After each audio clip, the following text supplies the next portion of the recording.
Samachta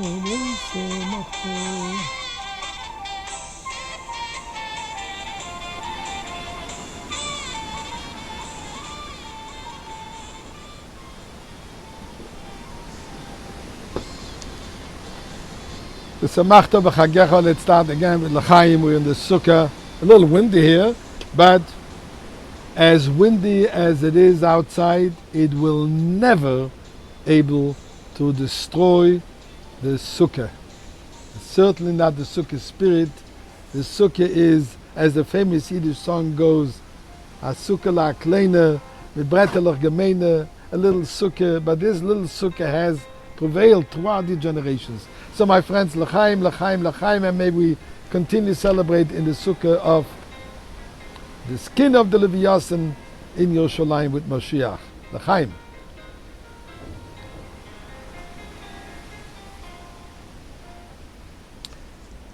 I have a simple question. Sukkahs, we have a number of mitzvahs. We have the being, living, eating in the Sukkah. And we have the mitzvah of Arba Minim, the mitzvah of the Lulav, the Esrog. We have the mitzvah of celebration, Simchas Beis HaShe'eva, not the same biblical mitzvah today, nevertheless. So why is it called Chag HaSukkos, the Yom Tov of Sukkos? Why is it not called Chag HaDaled Minim, HaArba Minim, Chag HaLulav, Chag HaEsrog? We do make a bracha al netilas lulav. So why not calling it Chag HaLulav? Or for that matter, Chag HaDaled Minim, Chag HaArba Minim, the Chag of all four species. Why Sukkos? Why is the Yom Tov symbolized with the concept, with the mitzvah of Sukkah, rather than the mitzvah of the four kinds? Now, we know the concept that both Sukkos and Lulav have a common denominator. And that common denominator is the unification.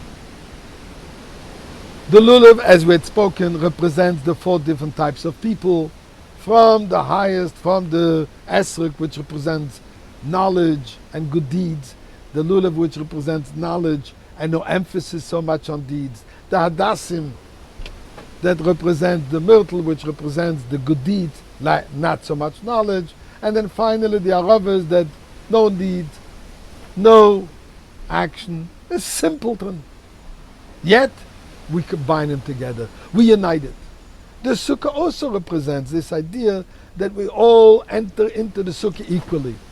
The greatest tzaddik and the most simple person walks into, with the dust of the shoes, into the Sukkah, and we do the mitzvah equally. So we both have this idea, this concept of achdus, of unity. What does the Sukkah have more representative in this idea of unity than the Lulav and Esrog? So the Rebbe explains the following. We have a concept. Halacha says, Misha ein lo bayis, the one who doesn't have a home, an address. We not necessarily mean that he has to own a home. I think if it's a rental, at least a long term, is considered a person.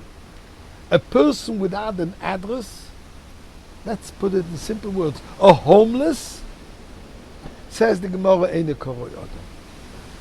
Sukkah is our home. What does it mean? As it says, the man, so that we should be living in the Sukkah. And the Sukkah is Teshuvah Ken Tedura. We actually have to live in the Sukkah. We have to be in the Sukkah the same as we are at home. In other words, the Sukkah becomes our home, becomes our address. The mitzvah of Lulav and Esrog, we perform. Once a day, we do it. There's no need to do it 3 times a day. There's no mitzvah of going around the whole day and shaking Lulav and Esrog. Yes, with others, but not for yourself.